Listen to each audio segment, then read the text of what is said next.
Ça existe-tu encore des coups de circuit en immobilier? Tu sais, personnellement, j'ai plus de 200 logements au Québec, puis dans ces 200 logements-là, il y en a peut-être 45 qui représentent 90% de ma richesse parce que c'était des coups de circuit. Pour grandir un parc immobilier rapidement, tu dois récupérer les coups de circuit. Puis tu sais, à tous les jours, on se fait bombarder de gourous en immobilier sans expérience qui ont plein de différentes opinions, puis ça devient mélangeant. Alors aujourd'hui, ce qu'on va faire, je vais te partager comment j'ai bâti un empire de 200 logements avec ma stratégie pour repérer les coups de circuit en immobilier. Je vais te partager les clés pour un coup de circuit dans les petits plex, donc 2, 3, 4 logements. Et je vais aussi te partager les clés d'un coup de circuit pour un deal multi-logement, 5 portes et plus, concrètement, pour que tu puisses toi aussi bâtir ta richesse pour toi et ta famille. On va commencer dans les multi-logements, OK? Donc les 5 portes et plus.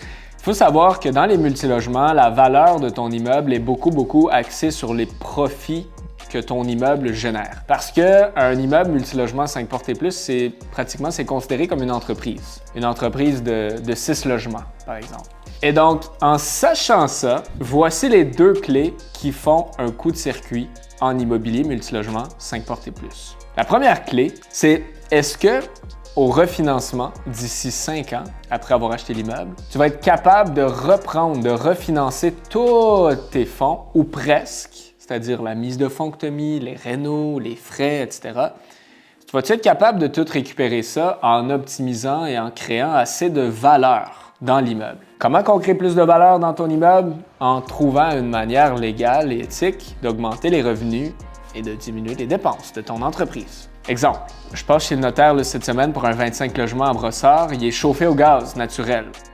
C'est moi qui dois payer quelque chose comme 8 000 $ par année en chauffage dans l'immeuble. Moi, ce que je vais faire, je vais le convertir en hydro, qui est une énergie pure, et c'est les locataires qui vont payer leur propre facture d'hydroélectricité. Le deuxième signe du coup de circuit, c'est le prix que tu le payes versus sa valeur économique. Parce que s'il y a une chose qui n'est pas stable dans l'immobilier multilogement 5 portes et plus, c'est la mise de fonds. C'est fou, mais le même immeuble aujourd'hui, multilogement, peut te demander une mise de fonds de 100 000, puis le lendemain, pourrait t'en demander 300 000 à cause de la fluctuation des taux d'intérêt, par exemple. Tu as peut-être 5 % de mise de fonds aujourd'hui, 7 % demain, 50 % la semaine prochaine, puis ça va retomber à 20 % la semaine d'après. C'est pas comme les petits plex de 2 à 4 portes où est-ce que c'est 5 %, 10 % propriétaire occupant ou 20 %. Donc, comment on fait pour diminuer le plus possible ta mise de fonds dans un immeuble multilogement 5 portes et plus? C'est en achetant le deal le plus près de sa valeur économique, qui est une métrique que j'adore décortiquer là, avec nos clients. Et aussi, c'est en ayant un bon courtier hypothécaire qui va tweaker avec toi les chiffres et utiliser les différents programmes de la SCHL.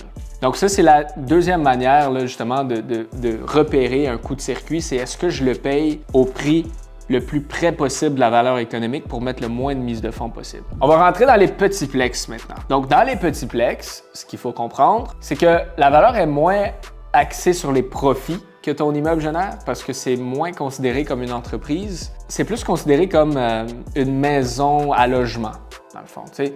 Donc, ce qui est important dans les petits plex, c'est comme une maison. C'est le marché, c'est le secteur. Donc, les 2 éléments qui vont te permettre de repérer un coup de circuit les plus importants là, dans les petits plex, c'est premièrement le prix par pied carré. Pas le prix par porte, le prix par pied carré. Hein? Il y a beaucoup de gens qui parlent de prix par porte. C'est quoi le prix par porte? Un prix par porte, c'est pas une bonne métrique parce que elle a combien de chambres ta porte? Hein? Tu peux pas comparer un triplex avec 2 chambres à coucher avec 3 studios. C'est quoi le prix par porte? Mais la porte ne vaut pas la même chose. Donc, le prix par pied carré, c'est ce qu'il y a de plus concret et c'est surtout le prix par pied carré hors sol qui a le plus de valeur dans une maison à logement, dans un petit plex. Okay? Donc, le but, c'est d'acheter dans un marché un peu sous-évalué où est-ce que tu sais que les prix par pied carré vont augmenter. Tu n'as pas besoin d'investir à Montréal ou à Laval ou quoi que ce soit. Là, je te donne un exemple parfait, Shawinigan.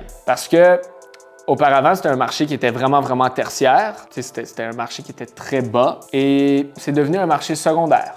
Donc, ça n'a pas besoin d'être un Montréal, mais juste Faut juste que tu achètes dans un marché qui va s'améliorer et que les prix par pied carré vont augmenter avec. Oublie pas, la valeur n'est pas axée sur les optimisations que tu fais, mais plus sur le marché et la prise de valeur. Donc, il est là ton focus. Tu veux acheter ton Plex dans un marché qui va prendre de la valeur? Oui. OK? Qui va prendre la valeur dans quelques temps? Oui, comme je viens de te dire. Et en plus, si tu arrives à l'acheter avec un prix par pied carré plus bas que ce que ça vaut en ce moment, aujourd'hui, ben tu fais un coup de circuit parce que là, tu fais un double deal. Okay? Le cash flow, c'est beaucoup plus important dans les petits Plex que dans les multilogements 5 portes et plus parce que dans les multilogements 5 portes et plus, c'est impossible que ton deal soit cash flow négatif de par la manière que la banque calcule ses chiffres et te prête de l'argent. Dans les petits Plex, souvent, quand tu les achètes, ben ils vont être cash flow négatifs, mais c'est correct parce que l'important, c'est est-ce que je peux l'optimiser pour qu'il devienne cash flow positif?